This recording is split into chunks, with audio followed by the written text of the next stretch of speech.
How's it going, guys? Malagant here. We are going to be talking about leveling in Wolcen. I'll try to be quick, I'll try to be fast.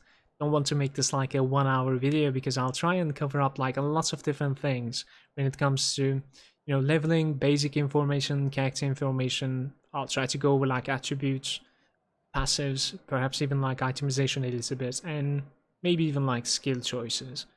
That said though, all these, different subjects, let's say, I'll try and like cover them in detail in my channel in the future as well. I'm just trying to get a little bit not only better but also, more familiar with the game before I do so. But in this one, I'll try to like sum up everything and making it with one video. If you'd like to see something like that in the future as well, please subscribe to my channel. You will have a lot of awesome content coming your way for sure, as well as some other RPGs too, most likely. So we are going to be checking passives and attributes pretty much at the same time, to be honest with you. When you open your character in Wolcen, you'll be starting from 0% total bonus damage from attributes right over here. So you're gonna have like 4 attributes, as you can see: ferocity, toughness, agility, wisdom. And then you're gonna have one of them primary. The primary one always is the one that is leading. So it could be toughness if you have the most points into toughness. In my character right now is ferocity, since I have the most points into ferocity. The primary one always ends up giving you 0.5% per click. So per point, we have 0.5% damage increase from ferocity. From the toughness, since it's the secondary, we're gonna have 0.4%. And then it goes, 0.3 to 0.2, and you probably get the deal. So at the very early on, just because of this reason, and since you have like 0% over here, even something like 50% damage from attributes is going to be making a massive difference for a very early character compared to a character like the one that is on the screen right now. Simply because from 659%, if this one becomes 709, I wouldn't feel the same difference as a new character would, because he was not scaling anything at all. Now he's capable of scaling 50% multiplier. That would be pretty big. Just because of this reason, the stats at the very early on is very important, and you should probably be giving the entire stats into like one of them. You should be dumping everything into most likely ferocity, unless you're playing something like summoner, because summons are not necessarily scaling off you, they're scaling by other means. Ferocity is the one that is giving you crit chance. Toughness is basically giving you health and force shield. Just a little parenthesis here. In my opinion, force shield shouldn't necessarily be used while leveling, so I wouldn't worry about it so much, because there are some like passives and items that you should, in my opinion, like kind of support force shield with before it becomes viable. And for this one, you kind of need a little bit of like, perhaps gathering items, or perhaps a couple of levels, so that like you can take the good nodes in your passive tree as well. So just stay away from that at the early on in the game. Focus on the health. Giving a couple of points into the toughness is definitely not going to be hurting your character either, if you would like to be a little bit tankier. But definitely most of the points I'm gonna recommend you to go for the ferocity for sure, so that like you will be critting, and this damage percentage over here is not going to be the only scaling factor for your character. Because of the same reason that I mentioned about like the total damage from the attributes, there are attributes over at the passive tree as well, and those are extremely big too in the early game. They are going to be giving you 25 attributes per click. There are 6 of them extremely close, so there's 1 wisdom there, there's toughness, agility toughness, and then ferocity toughness if I'm not mistaken, and you will end up having 75 toughness if you take all of them, and 25 from the other 3. I usually take everything but wisdom, but in this case, if you're going to be playing some sort of like a spellcaster, I'll actually recommend you to take the wisdom as well, because for a spellcaster, I'll also recommend you to go for Immortal Offering. It doesn't necessarily need to be like the first thing that you're gonna go for, but I would probably go for Immortal Offering somewhat about like level 20, perhaps. I should have it at that. So what is Immortal Offering? Since we have also, perhaps like I should also say that like since we have already scaled lots of critical chance from the ferocity at the very beginning from the game, while dumping all our points into ferocity, there's going to be another ferocity point right over here. You must take this at the early on too. So I would probably start all my characters from the soldier side. this red side, the first slice, is the soldier. And I think it's a little bit more overwhelming compared to the purple side or like the green side. I usually start with like critical hit damage on all of my characters and then come over here to the biggest critical hit damage node. I'm going to mention something about this. If you look at it, it says minus 30% damage. I think it's a little bit poorly, explained. When you look at it, it's like, okay, this is nerfing my entire damage pool by 30%. One thing that I'm suspecting is that it's only nerfing your non-crits. I cannot really confirm this. Another thing that I'll tell you is that most of these like minus percentage damage nodes are very poorly explained, and how they work, as far as I understood, is that they nerf the average damage of your character before all the multipliers, so like crits, the total damage boosts, or perhaps even like the flat damage additions to your attacks, to spells, which are extremely big in my opinion in this game, might even get a nerf at some point. Before all these are added to a spell, the spell is nerfed by 30%. So it's not the biggest deal actually, since all of these other buffs are going to be adding anyways. You end up getting nerfed for about like perhaps even 5% at some point. It's this thing is very minimal when it comes to how much it's nerfing you, but obviously when you look at it this way, it's very scary until you understand that. It's definitely normal to be like, okay, maybe I'm not gonna build up to that, but I do. At this point, I do believe that like it's pretty good. It's pretty good. So yeah, I pretty much like take all the crit damage nodes. I'm going to be giving a link down below for like the basic stuff that I would almost take on every single character. Definitely check that out. And in that link, there's a search bar when you're making your own build also. I'll definitely recommend you to like, check the search bar for like, for instance, ferocity. Check the search bar for maybe critical hit damage. Check it for perhaps spell damage if you're playing some sort of like a spell guy. Maybe attack damage, perhaps attack speed if you want to scale some attack speed, so that like you're kind of familiar with where the nodes are. And it is going to be, helping you at the very least to understand where you should be building your, pathing from to the things that I'm going to mention soon.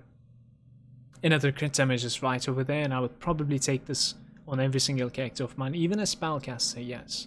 So another question would be, even if you're playing a spellcaster, let's say this says melee weapon damage. I do still believe that like critical hit damage is pretty big. Right over here, as you can see, this is one of the characters that I'm playing lately. It's a ranger, and I'm not using a melee weapon, but I do have those nodes because I do value the 10% critical hit damage from them. Even at the late game. I would like to take this ferocity as well, but I need one more level. I'm going to be taking that ferocity too. So a couple more levels in fact. I will be making a build guide for this one as well. I'm just trying to like optimize it and get a couple more points in there. It's pretty strong in the upcoming days, definitely expect video. I want to talk about the Immortal Offering, and united with this I also want to talk about the ailments a little bit, guys. In this game, every single damage except physical as a corresponding ailment. So basically physical says stun, but I think it needs to come with a stun chance, so a normal physical damage doesn't necessarily have a stun chance, unfortunately. The toxic damage is coming with poison. The rend damage is coming with bleed, fire, burn, frost, freeze, lightning, shock, aether, stasis, sacred. You have weak, I think, weakness chance, and then the shadow has curse chance. Now, every single one of these things are called ailments in this game. In a character, I'll try to make this a little bit like as simple as I can, because like this was actually something that I misunderstood from the beginning and I recently learned. And it's very important, the misunderstanding, like the difference was very big. Let me put it that way. So your character will be able to put one ailment per the damage that you're dealing. So if you're dealing shadow damage with one spell, by default your character is going to be capped to put a curse onto the target, and that ailment can stack. But if you're using, let's say, two spells, one of them is fire, the other one is curse, now you'll be able to burn with one of them and put curse with the other. So it doesn't necessarily mean by default when you are like maximum one ailment, it just means with a single attack. If you're using multiple different attacks, you will be able to, you know, get many different ailments on your targets. Obviously, depending on your like ailment score chance or whatever it is, you know, you can see this chance on basically abilities. For instance, in this Gunslinger brand over here, if I right click it over here, it will say basically the bleed stacks. It will put 1 bleed stack and it will put bleed chance 35%. From here, a very small parentheses, 35% chance to bleed my target. That's actually not too bad, especially for a character that has absolutely no wisdom at all. That is pretty big. That also means, that also shows you how bad the wisdom is in the game right now. In my opinion, it should be doing something else too, for me to even consider putting any wisdom points at any point. So what is Immortal Offering? When a target dies, and if you have Immortal Offering passive, and I should mention that you probably should be taking this on every single character out there. Immortal Offering makes it so that, like, say you were using Shadow, and because of this reason your target has some curse stacks, and another ability was Fire that you were using, and because of that reason target has also burn stacks. When he dies, if the target was like having 5 of each, let's say, you're going to be gaining 50% damage increase. 25 for curse, 25 for the burn. And if you continue having different abilities like this, for instance, another ability might be rend damage, so you'll be bleeding, and if you manage to kill targets with, you know, in total 5 stacks, it would add you 25 bleed stacks, 25% even more damage. It keeps on adding like this, so all you have to do is figure out some sort of like a skill base at that point. When you have the Immortal Offering, all you have to do is some sort of like a damage, let's say arsenal, that are dealing different type of damages. And thanks to this, you're going to be, you know, applying. You won't even need to try hard. You won't need to think about things. This is just going to automatically happen. All you need to do is very simple. Let this be fire. Let this be toxic. Let this be rend. Let this be, just gonna make it up, perhaps shadow. You know, just make them different. That's the only thing when you have the Immortal Offering. And thanks to this, as targets are dying, you're automatically are going to be getting stronger and stronger. And keeping these stacks up are pretty easy, to be honest with you. So that is also why Immortal Offering is incredibly big at any point of the game. There's another point right over here that says like +1 additional ailments. You know, as I said, by default the spell is only capable of adding 1 ailment. So if it was curse, it will add the if it was shadow, it will add the curse. But thanks to this note, if you take this, that same spell will be able to like apply an additional ailment. So it's not necessarily 2 curse stacks, it's actually going to be adding another ailment. And how is this ailment decided? Well, there are some like very certain abilities that are like capable of, you know, deciding an ailment. Right over here, I think somewhere. Let me see. Shots inflict stasis on the enemy. So this one, for instance, even though like my best damage over here is probably going to be rend, it doesn't bleed, you see? It puts stasis because of this modifier. So if I take this out, it will be bleed because my most damage with it is rend. But if I put this again, it's going to be stasis again. But if I had that node, the passive, the +1, then I'm going to be applying both the stasis, since I selected this, and since my highest damage is rend, it's going to be applying the bleed as a secondary, and it will show over here too. So if you would like to consider something like that, and perhaps make sure that like one of the, for instance, like I'm playing a ranger over here. Stasis is pretty good. Stasis basically slows the enemies, slows their attack speed, if I'm not mistaken. Let's read it and learn together real quickly. Your ability to use stasis ailments effectively. Stasis slows the movement and attacks of the target. Can be stacked up to maximum ailment stacks number. And by default we have 10. You can increase this to 30, but it requires a lot of commitment in the passive tree, and we are not necessarily going to be doing this while leveling. Definitely not necessary. In the late game though, it might actually be pretty necessary for most of the characters. So what I was saying is that like you could do something very cool. For instance, you can stack offensive gems with aether damage, so that like your highest damage is going to be aether, and then afterwards no matter which spell you're using, every single spell is going to be capable of putting stasis, with the ailment that they're capable of putting as core. So if you were using some sort of like a fire spell, it's going to be putting burn. But since like your secondary highest damage is Aether now, it will also apply stasis to your target. And that is thanks to having the capability of applying 2 ailments now. So this is a very interesting and very good node as well, but in my opinion it's not necessary for a leveling up character.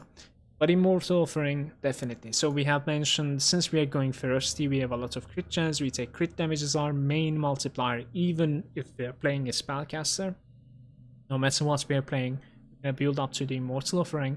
Since you're taking the toughness over here, you could definitely build up from here as well. But remember that like you're capable of rotating the entire thing, so you don't necessarily need to do the exact same connections that I am doing right over here on the screen. Definitely not. Feel free to rotate and connect from the places that you would like to. Oh, there's some crit nodes over there as well, as we mentioned, I think, before. The last thing that I'll talk about in the passive tree is that, like, there are a couple of very defensive stuff. Eye Junction is extremely good for very late game, because in the very late game you're getting very big hits at points. So it's going to be, literally just like halving the points, hitting you once and then hitting you one more time in a second later. Thanks to this, you're actually capable of tanking this damage you wouldn't have been otherwise. But during the early on, and about like till level 75 or something, I'm not gonna take this. I don't take this. Just wanted to mention it, but it's pretty good. The reason I don't take it is because it doesn't work so well with the branded burst, and it also doesn't work so well against on-hit effects such as like knockback or stun. It actually ends up applying these effects twice, and I'm really hoping that they're going to be, patching this out. One thing that I'll mention, honorable mention, is branded burst. This is very early on, extremely good. Mid game, okayish. Late game, still very okayish. Sometimes, very late game, things are getting extremely hectic. There's so much damage coming your way that like it might not matter to have branded burst at the end of the day, but it might still end up like saving you from a one shot. But definitely crazy good in the very early game.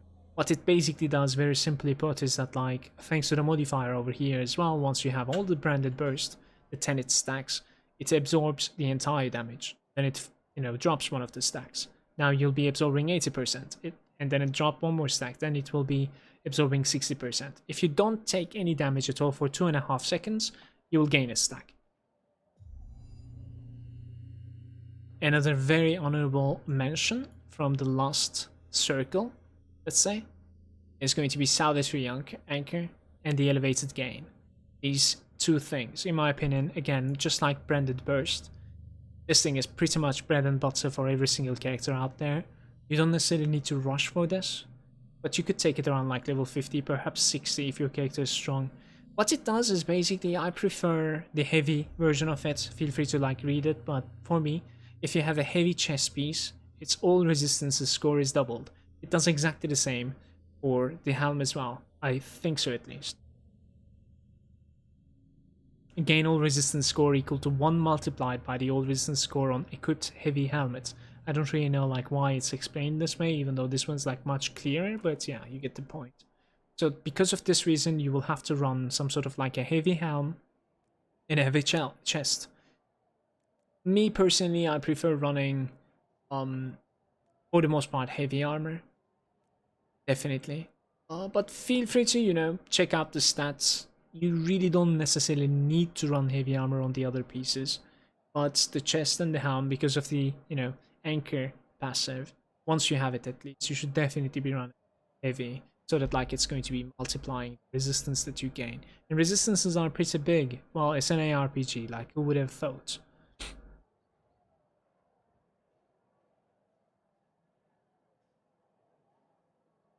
I'll try and like talk about the stats a little bit throughout the entire game. If you're an attack character, so if you're attacking with your weapon, you will have to take damage to attacks.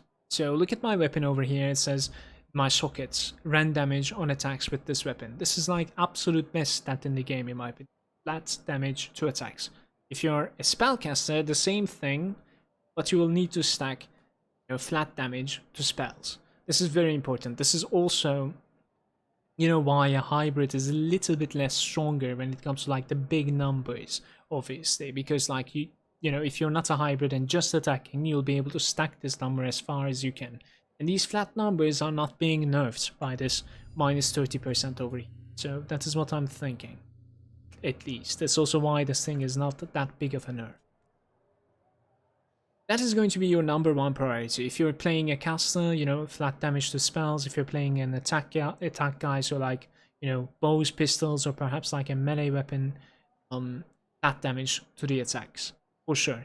Followed by crit damage. Crit damage is incredibly good. Therefore, the steel ring, since the implicit value is crit damage, is going to be good.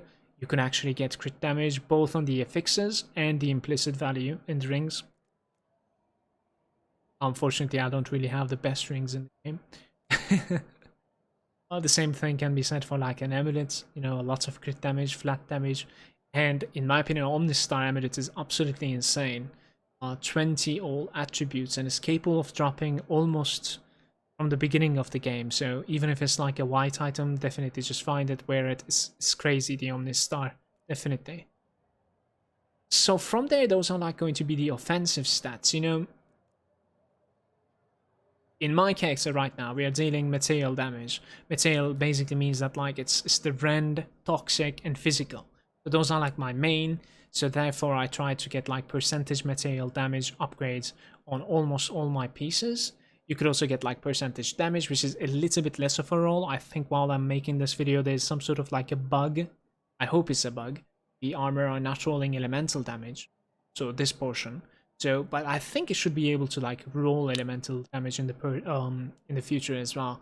And I think the armor is capable of rolling occult damage as well. But as I said, like if you're mixing it up with like all these elements, then I would probably go for something like percentage damage on all my armor. And on top of this, your armor is also capable of giving you crazy amounts of attributes. And ferocity is probably like the biggest pick. But again, like while this is some sort of like a leveling video, so while I'm mentioning all these stats, obviously I'm showing you some legendary items, and these items like pretty hard to find. I have played about like 20 hours perhaps on this guy that I'm showing. This is, just take this as some sort of like a priority order. You know what I mean? It's just wanted to stress it that like flat damage is very big at any point of the game, and you will be able to find rings, you'll be able to find weapons with flat damage on them to attacks or to spells, followed by critical hit damage, and then followed by basically either the attributes or the percentage damage. But that doesn't necessarily mean that like you will need to find an item, you will need to find an item like this to become godlike at level 15. You definitely don't need. Just so that like how to search for a good item, that's all. When it comes to like the utility, so what I mean by utility is that like perhaps like cooldown reduction, cost reduction, movement speed, incredibly good on the boots. And on top of that, there's also the transfer time reduction. Well, I don't necessarily need to, explain the cost reduction. So it says like cost decrease, basically very good stats in my opinion. I don't necessarily know like how early it can start rolling on the gear, but it's a pretty good stat. I wouldn't worry about it too much. The cost decrease can actually be rolling on the gloves and the shoulders as well. And then you have the cooldown reduction that is rolling basically on chest, helm, and pants, if I'm not mistaken. Not too bad at all at any point of the game, but I'm going to stress the fact that like transfer time decrease between willpower and rage. And this is very, very important, especially if you're some sort of like an active player and spamming your buttons quite a lot. So in this game, how you're going to be, traveling from like willpower to rage, basically, since you start spamming, let's say, your willpower, the character is going to end up having some sort of like a grayed out bar while transferring your willpower into rage. How it works is that like, if you spend 100 willpower, you will gain 100 rage. But there's some sort of like a cooldown in between while this is traveling, so it will take some time. While this time is going on, if you like queue so many abilities like this, you're actually going to be losing this 1000 given resource to you, because like 500 of it will be trying to travel meanwhile. So the transfer time reduction in this case, that stat right over there, 35%. I would like to get about like 80% to make the game feel really smooth. What it does is this delay between the transfer from willpower to rage, or the other way around, it makes it almost instant pretty much. So whenever like you spend 100, you gain the 100 of the other. And what is the good part about this? You cannot really like gain willpower or rage from nothing in this game, even with the potions. You need to have one or the other to, you know, transfer them around. So thanks to this transfer time reduction, almost having 0, you'll be able to just use a potion. Let's say you use a willpower potion. If you had 100 rage, it will give you 100 willpower instantly. But I cannot stress this enough. You want to be traveling fast, and that is why, you know, 80%, around 80% is probably mandatory. And it's going to be making your game a lot more smoother, trust me on this one. Those are pretty much the stats that I'll talk about. You know, just go for like resistance pieces. But I wouldn't stress it too much. Even at this point, I'm running a 4 shield boots, even though it's not really giving me anything. My boots are really, really bad actually, but still. So I wouldn't really like stress all too much about the gear, especially while leveling. As long as like they're okay, a couple of stats are okay, it's fine. I'm going to close this video by basically mentioning the weapon choice, the skill choice, and the modifier. I'll honestly say that, like, you know, this skill is better than the other. No, I'm not going to say something like that, because so many people are using different abilities. That's also why this game is really beautiful right now. Since it's new, you're trying to like figure out stuff by yourself, especially on my end. I have been, you know, grinding it pretty hard on that case. There are lots of abilities. One thing that I can tell you is that there are lots of abilities out there that will feel absolutely bad when you use it the first time, and you will feel like, okay, I'll never use this again. But this game has something very beautiful with these modifiers, guys. You know, as you level your skill up, they're going to be gaining these modifier points. And you'll be able to, you know, spend these modifier points, you know, little talents, to customize this ability. And as you customize them, sometimes they become incredibly good. As in, like, if you were feeling that skill was very bad for you and it was definitely not suiting your playstyle, it might actually suit you when you level it up. So this doesn't necessarily mean that like go ahead and level everything up from the beginning, but at the end you will actually be able to, because you can obviously like pretty much power level your abilities at the end. Once you're killing, let's say, level 100 creatures, they'll be gaining incredible amounts of experience, these skills, and you'll be able to like test these modifiers out. Just because of how the Immortal Offering was working out, I would definitely suggest you to try and take different ailments or like damage types from your abilities that you're using. That's definitely possible. Definitely possible. So that being said, thanks to that, you can filter. So if you're using like staffs, you can filter to the staff, and you can check out every single ability right over here. And I would definitely recommend you to see how they feel, check their modifiers, read them, and try to come up with something that you would like to play with. This girl over here is capable of selling, you know, it's relatively expensive at the very early on if you're like level 2 or something, definitely. But yeah, she's almost selling everything, and if not, you can definitely relog to replenish or like refresh her inventory as well. Buy the skills. If there's a skill that you want to snipe, you can get it that way. Another thing is like the weapon choice. I would probably try and like stay away from auto-attacking so much throughout the gameplay. It's definitely possible for you to, you know, dump or regenerate your resources, whichever one it is that you want to use. It's definitely possible.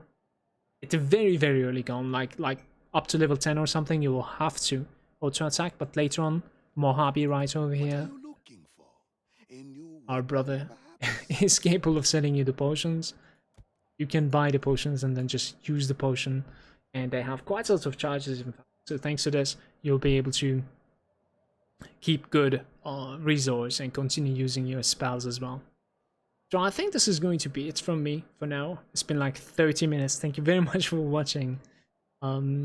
I hope that, you know, some or like most of the information was useful at the very least. And I'll catch you next time. Thanks for watching, YouTube. Peace out.